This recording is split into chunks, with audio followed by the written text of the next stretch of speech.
Bobi Wine ye muntu atakyayinza kukola kintu mukasirise buli kimu kyakola kibera mu lwatu kati yavuddeyo n'ateeka omuko omuwanvu oba omunene ddala ku official Facebook page ye nga alabula abo bonna abayimbi oba ng'ayogera ku ky'abayimbi ogendo wa Jenosalimu Sale okubeera nga bamusaba ssente okubeera nga nabo abayimbi beekulaakulanya mu association zaabwe ez'enjawulo kati balinawo UMA Uganda Musician Association ne wabeerawo Superstar Association kya Dr. Jose Chameleon ate ne Dr. Jose Chameleon yamala okola Superstar Association ne bakola Superstar bagiyita batya Forum kwegamba munabona bwe beegattira association zonna nga zirina okubeera nga zeegattira ate mu kino ekibiina ekipya Chameleon kya leadinga Bebe Cool n'abantu abalala bavuddeyo okubeera nga bakuba ebituli mu muko gwa Bobi Wine gwe yawandiika oba nga alabula abo bonna mu nya gavumenti erimu kubeera nga ebakozesa just webawaayo obusente obutonotono ne babeakipingirawo so Bebe Cool avuddeyo nakubamu ebituli waliwo ne page endala evudde ate yo ngeri so bitter ku Bobi Wine ne mukubamu ebituli nengamba nze SMX Media sirina side nera ate munvumire obwerere nze nkuletedde byonna ebiriyo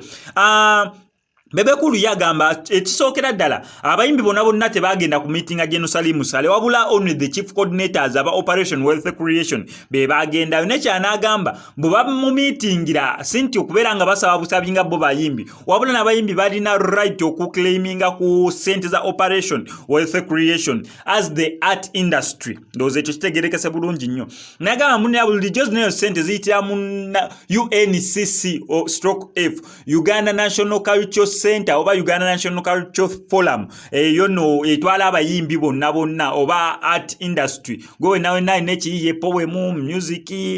mizannyo firimu byonna drama na Uganda National Culture Forum oba Uganda National Culture Center bulijjo be batwala sente ezo kati nabantu bagenzoyo okubeera nga baclaiminga some funds okuva mu UNCC oba kitegerekese bulungi nera Bebe Cool yennyini n'agamba muganda waffe Bobi Wine yamuyise our brother Bobi Wine yagenda mu parliament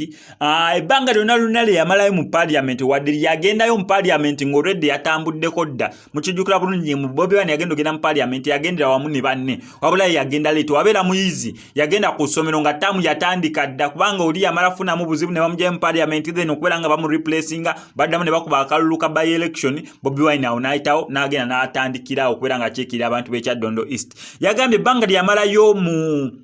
mu parliament yagendera ku musingi nga abantu bonna bamutunulirira ddala abayimbi nga bamanya agenda lwanira copyrights oba agenda beera nga lwanira art industry naye tewali omulundi nagumu gwe yayimirirako ku podium awo n'abeera nga ayogera oba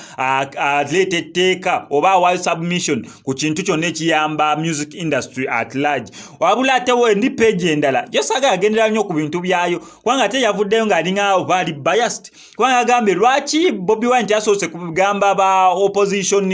kubanga kakati Bobi Wine oba National Unity Platform yerina large opposition members mu parliament baba leadinga opposition side so n'agamba mbu lwaki wabeera afaayo nnyo ku bantu ku bannayuganda sente eza government obutazispendinga obutazikozesa bwatyo lwaki yagambye bonna abaka bali mu parliament abagendera ku kibiina kyo baba opposition bonna baligaane sente miliyoni 2 ze bawadde okubeera nga bagula emmotoka however omuntu nga Segirinya nze gwensinga okubeera nga following ye atugambira wezisona sente waba n'abawa miliyoni 5 oba 10 oba 4 oba 5 yagamba emmotoka ye gyavuga mumala oberi ku UAW mbuye mumala naye wakwatako ezo sente agenda zogera mu ddwaliro ly'abantu b'Ekawempe North naddala maternity ward agyongeremu ebyuma eby'omulembe abakyala balekerawo okubeera nga bafa bazaala n'ekirala ezo sente agenda ziza mu bannakawempe abalina ssaako abongeremu sente babeere nga beewula bakulaakulanya bizinesi zaabwe so abantu balina engeri gye bakubyemu ebituli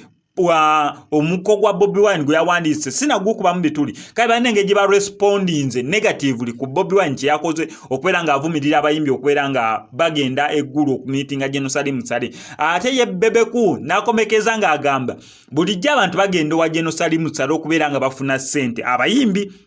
naye lwakuba ku guno omulundi Bobi Wine yavuddeyo okubeera ng'akyogerako lwakuba nti ne Dr. Jose Chameleon yagenzeeyo mbu ye direct music competitor we